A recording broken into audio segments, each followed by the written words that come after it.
उनके होठों की खामोशी भी सनद होती है। कुछ न कहने से भी छिन जाता है एजाज़े सुखन, जुल्म सहने से भी जालिम की मदद होती है। सभापति महोदय, मैं राष्ट्रपति के अभिभाषण पे अपने बात रखने के लिए खड़ा हुआ हूं। उस दिन देश की संसद के गलियारों में सरकार की तारीफ करती हुई महामहिम की आवाज गूंज रही थी, तो उधर मेरे कानों में हसदेव के जंगलों में आदिवासियों को जिंदगी देने वाले पेड़ों पर चलती हुई कुल्हाड़ी की आवाज गूंज रही थी।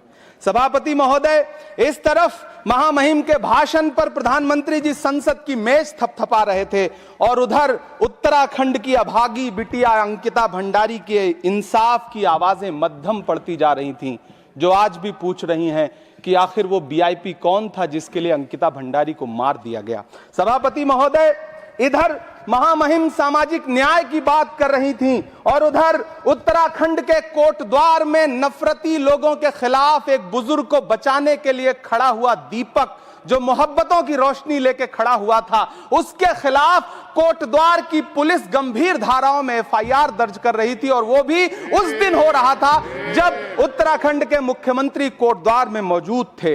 ये नया भारत है जहां दंगाइयों के खिलाफ एफआईआर नहीं होते, बल्कि अमन और मोहब्बत की बात करने वालों के खिलाफ एफआईआर दर्ज होता है। यह नया भारत है जहां असम का चीफ मिनिस्टर खुलेआम संवैधानिक प्रोटोकॉल तोड़कर कहता है कि मुसलमानों को इतना टॉर्चर करो कि वो राज्य छोड़ने पर मजबूर हो जाएं। वो कहता है कि अगर कोई मियां रिक्शा वाला 5 रुपए मांगो तो उसे 4 रुपए दो ताकि वो परेशान हो सके। यह नया भारत है जहां बरेली में खाली घर में नमाज पढ़ने पर पुलिस मुकदमा दर्ज करती है। यह नया भारत है जहां क्रिसमस की तैयारी करते हुए ईसाइयों पर सरकार मुकदमा दर्ज करती है।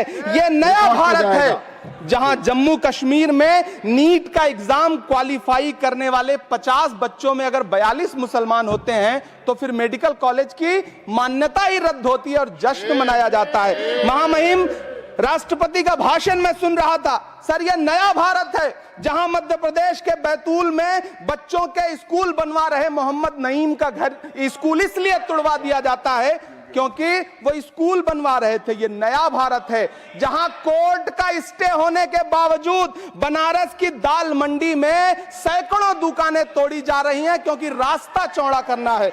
सभापति महोदय, मैं आपसे कहना चाहता हूं कि जो पीढ़ी अपने बुजुर्गों को गाली देती है उसके साथ प्रकृति इंसाफ करती है। आप इंदिरा जी और नेहरू को गाली देते हैं, नेहरू को छोटा नहीं कर पाएंगे। नेहरू का साथ आइंस्टीन, नेहरू का नाम आइंस्टीन के साथ लिया जाता था और आपका नाम एप्स्टीन के साथ लिया जाता है। आपको ये बात समझनी पड़ेगी। सभापति महोदय, मुझे 1 मिनट बोलने दे, मुझे कंक्लूड करने दे। Doctor Sumer Singh Solanki, doctor Sumer Singh Solanki, doctor Sumer Singh Solanki, आपकी बात रिकॉर्ड पे जाएगी।